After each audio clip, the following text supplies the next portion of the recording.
Hello दोस्तों, welcome. MOS utility limited company का IPO open होने वाला है। कंपनी के डिटेल्स देखें, जैसे कंपनी करती क्या है, बिजनेस मॉडल क्या है, कब से मार्केट में।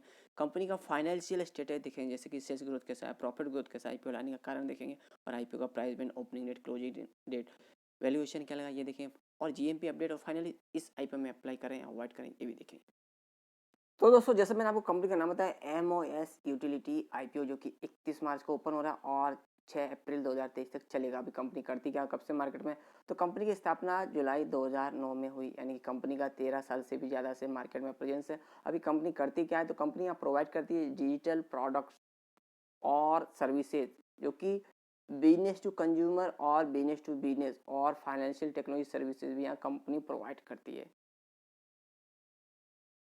तो यहाँ कंपनी जो अपनी सर्विसेज प्रोवाइड करती है, वो दुकानदार हुए, रिटेलर्स हुए, स्टूडेंट हुए, हाउस वाइफ, प्रोफेशनल्स और इंश्योरेंस एजेंट, इन्हें अपॉर्चुनिटी प्रोवाइड करती है कि आप अपना खुद का own business, online e commerce business open करें। जैसे हाउस वाइफ हैं, एजेंट के काम रहते हैं, इंश्योरेंस के काम रहते हैं, ये सब कर सकते हैं, स्टूडेंट भी कर सकते हैं। तो ये सब आप बिजनेस करें जो आपका इनकम ग्रोथ करेगा, साइड बिजनेस भी आप बोल सकते हैं। और जो अपने कंपनी सर्विसेज देती है, प्राइमरी सर्विसेज बिजनेस जो है सेगमेंट है कंपनी का, बैंकिंग हुआ, travel insurance, utility services, entertainment services और फ्रेंचाइजी और अदर सर्विसेज, इन्हें सब अपनी कंपनी सर्विसेज देती है। और कंपनी का इसके लिए अच्छा खासा नेटवर्क है, जो कि 1,68,018 नेटवर्क पार्टनर से, जिसमें एजेंट हुए, डिस्ट्रीब्यूटर हुए और मास्टर डिस्ट्रीब्यूटर और पेमेंट सोल्यूशन, ये सब है, जिसमें रेमिटेंस, यूटिलिटी, ट्रैवल और इंश्योरेंस प्रोडक्ट ये सब प्रोवाइड करते हैं। कंपनी का इसके लिए डिजिटल ऑनलाइन प्लेटफॉर्म है, पैन इंडिया यानी ऑल ओवर इंडिया में प्रेजेंस है। इसके थ्रू, डिजिटल नेटवर्क के थ्रू कंपनी के सभी पार्टनर्स जुड़े हुए हैं। अभी आईपीओ जैसे मैंने आपको बोला 31 मार्च को ओपन हो रहा है, 6 अप्रैल तक चलेगा। फेस वैल्यू 10 रुपये पर शेयर है, प्राइस 72 से 76 रुपये पर शेयर है।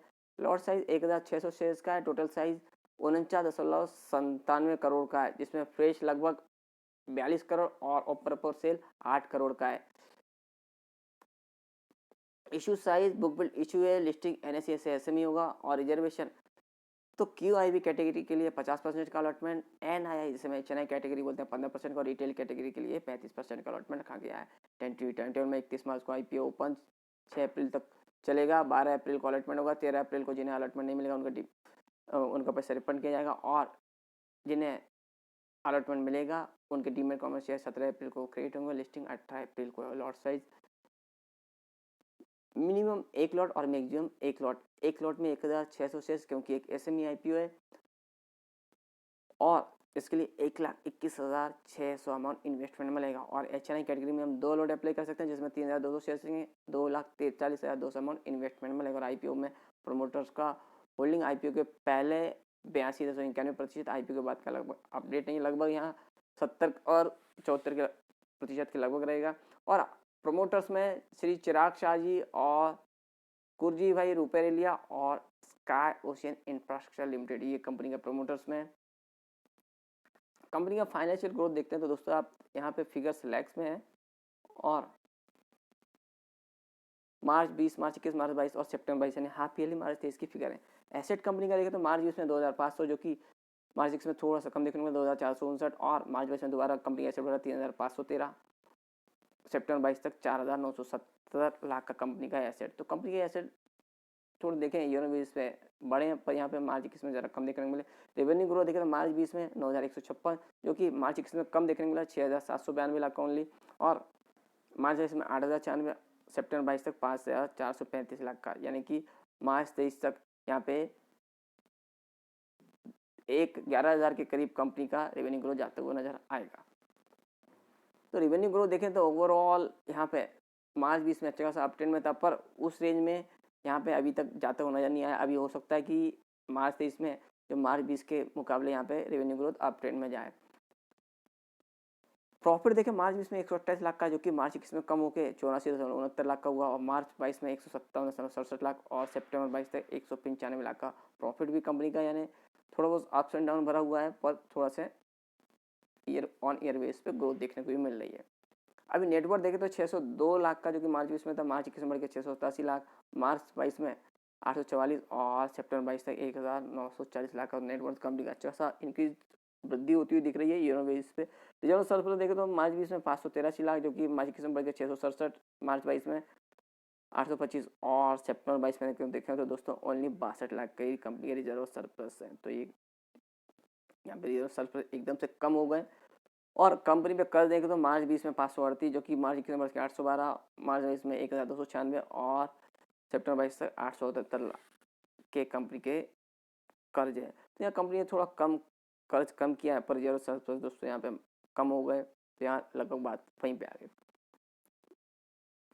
ओवरऑल देखें तो कंपनी का फाइनल कुछ ठीक ठाक नहीं है, सो बोल सकते हैं। और यहाँ सितंबर 22 में देखें तो यहाँ पे ह्यूज एकदम से फिगर चेंज हुई है, तो थोड़ा सा यहाँ पे कंसर्न नजर आते हैं, चिंता का विषय कि एकदम से फिगर चेंज हुए हैं, आईपीओ ला रहे हैं कंपनी, इस वजह से भी ऐसा देखने को नजर आता है। तो दोस्तों आईपीओ लाने का रीजन, तो कंपनी को यहाँ वर्किंग कैपिटल का रिक्वायरमेंट जो आईपीओ से पैसा आएगा उससे फिलफिल करेगा, जनरल कॉर्पोरेट पर्पस और ऑफर रिलेटेड एक्सपेंस, यानी कि जो कंपनी आईपीओ ला रही है उसमें जो एक्सपेंस होंगे वो भी आईपीओ के पैसे से ही यहाँ कंपनी फुलफिल करेगी। तो कोई आईपीओ लाने के कोई इतने कोई खास रीजन भी नहीं है, कंपनी के वर्किंग कैपिटल चाहिए, जनरल कॉर्पोरेट और जो एक्सपेंस है वो भी इसी से करेगी। और आज दोस्तों अभी कंपनी के आईपीओ में अप्लाई करें तो कंपनी का एड्रेस हमें पता होना चाहिए। तो दोस्तों देख सकते हैं अतुल फर्स्ट एवेन्यू, अब Kia motor showroom, Goregaon Mulund link road, Malad west, Mumbai का एड्रेस है। Phone number, email ID, website आप और भी यहाँ कंपनी की डिटेल्स चेक कर सकते हैं। रजिस्टर कंपनी का skyline financial services private limited, phone number, email ID, website. Allotment हमें स्टेटस अलॉटमेंट स्टेटस चेक करने के लिए उपयोगी पड़ेगी।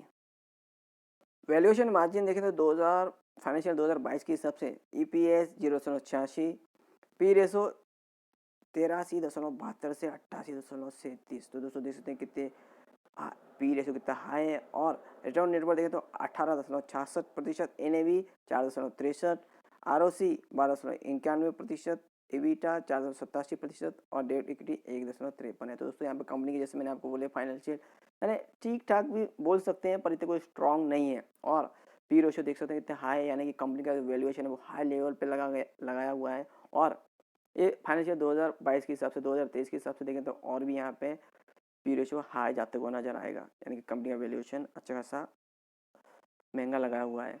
और जीएमपी अपडेट देखो दोस्तों, तो अभी जीएमपी अपडेट नहीं है, ना तो कोष्टक है ना तो सब्जेक्ट टू सौदा। तो दोस्तों अभी इस कंपनी के आईपीओ में अप्लाई करें क्या अवॉइड करें। तो दोस्तों जैसा आपका कंपनी का बिजनेस देखा, कंपनी एक मिडल मैन का काम करती है, जो यानी इंश्योरेंस हुआ या जो अदर कंपनी है उनके जो प्रोडक्ट सेल करने का जो बीच में एक ओनली प्लेटफॉर्म का काम करती है, कि जैसे हम जैसे लोग हैं उनके बिजनेस में आए एजेंट का काम करें।